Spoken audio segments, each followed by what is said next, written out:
Shabbat Shalom. Today's Parsha contains the instruction about the gleaners, that you have to leave the corners of your field for gleaners.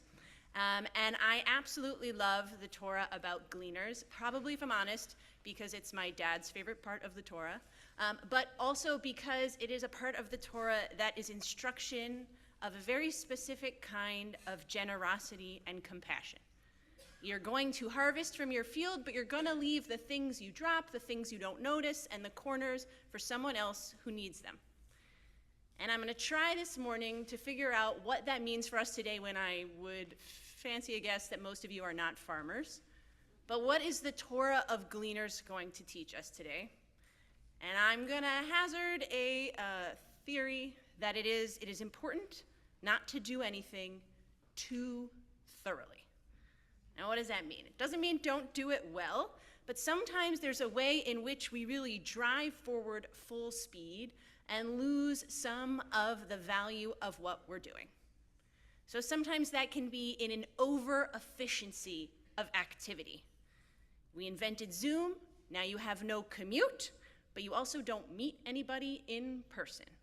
There's Instacart. You don't have to wait in lines at the grocery store or find a parking spot at Costco. But now there's no marketplace for us to gather. We use Seamless. The food comes straight to you, but you never thank the chef. You never meet the people at the table next to you. You never get to experience the ambiance of the place where we used to gather.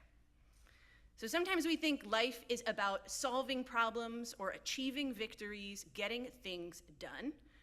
But sometimes this desire to maximize, to be the most efficient, to get the most you can out of every experience, to go through the bucket list or the checklist, ruins some of the compassion, some of the beauty, and some of the humanness that you can find if you don't finish your task thoroughly.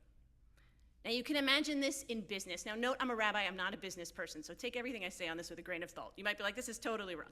But you might imagine if you're making a deal with another company, another organization, you're going to try to get all the things that you can get in a deal.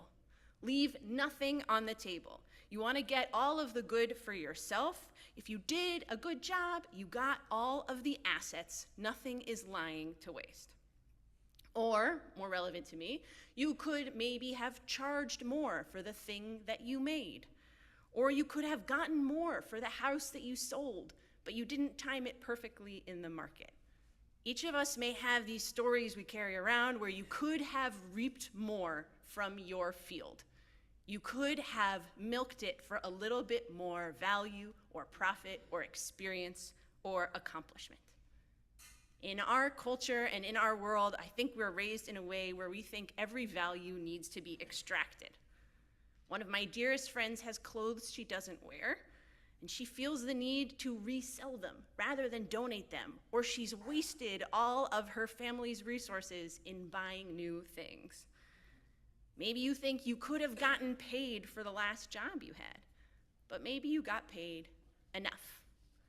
Or there are initiatives that you run, parts of your job or your workplace you take over because you're great, but you could be letting someone else gather those parts of the work. The Torah says if you drop things in the harvest, don't go back and take it. When you reap the harvest in your field and overlook a sheaf in the field, do not turn back to get it. It shall go to the stranger, the fatherless, and the widow, in order that the Lord God may bless you in all of your undertakings. But I think each of us most days beats ourselves up about leaving something behind. I know that sometimes I think even back to college and think, why wasn't I in all those clubs when they were available to me? Wow, there were so many fellowships I could have applied for and gotten. But maybe the beauty is in feeling nourished by the bounty we do pick up. Not only are we stealing from the gleaners when we insist on taking everything for ourselves, but we're diminishing ourselves and what we did take. So imagine the harvester who's hearing this piece of Deuteronomy. In order that the Lord God may bless you in all your undertakings, don't go back and take what fell down. Now imagine him, once a slave in Egypt with nothing to his name. His arms are now full of wheat, a huge blessing of bounty. But he looks on the ground and says, oh no, I dropped a couple. Now, if he's holding all of this bounty he never had before, but his eyes are on the ground for what he left behind, I need what's on the ground too. Maybe that's an easier image to see. He's not noticing the blessing he has in his arms. He's spending his attention on time, trying to pick up the random sheaves that fell along the way. Or if you're not a business person, you're not out there gathering wheat, I think there's an abstract way that this sometimes appears in our communities, in our interpersonal relationships. The idea that we need to glean, we need to harvest everything we can and leave nothing behind. And that sometimes comes up most potently in a conflict. Many a conflict I have been in, I am guilty, where I feel like I need to say all the reasons that I am right. I'm not going to leave any of them behind on the table, lest the person I am arguing with, God forbid, think they have one thing right over me. But the whole Parsha is about doing things but not crushing them. You don't need to win the battle in that sort of decisive way.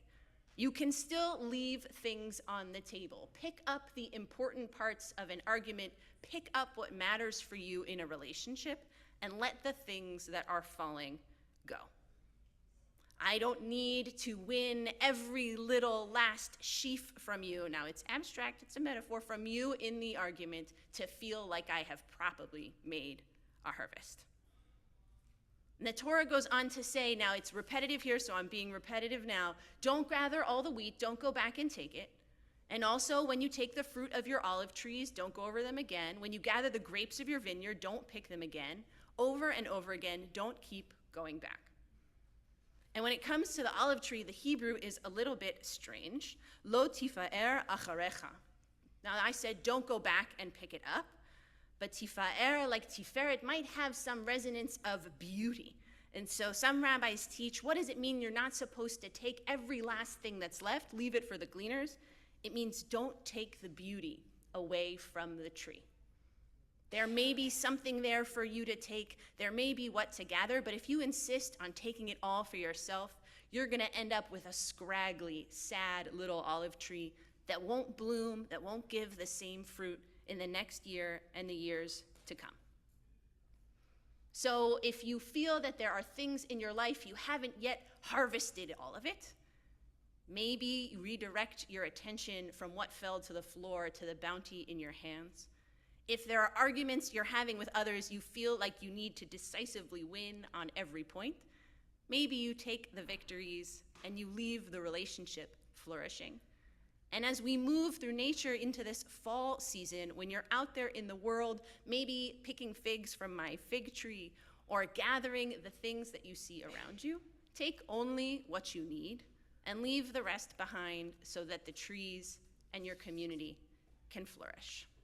Elul is a month of self-reflection, and so often we beat ourselves up for not being maximizers because we put a value on thoroughness and hard work, and we account ourselves in missed opportunities, missed money, missed resources, missed connection. But I hope for you this Elul, the Torah of Tetze, can remind you you were once a slave in Egypt, and God didn't save you to make everything yours, but to bless you. And a part of the blessing is you don't get to hold on to the edges of it. You just take it for a ride with gratitude for a life of abundance that leaves the corners ungathered. This week, may you have a bit of that luxurious mindset. They're only going to gather part way, and you are so blessed. There's so much bounty. Shabbat shalom.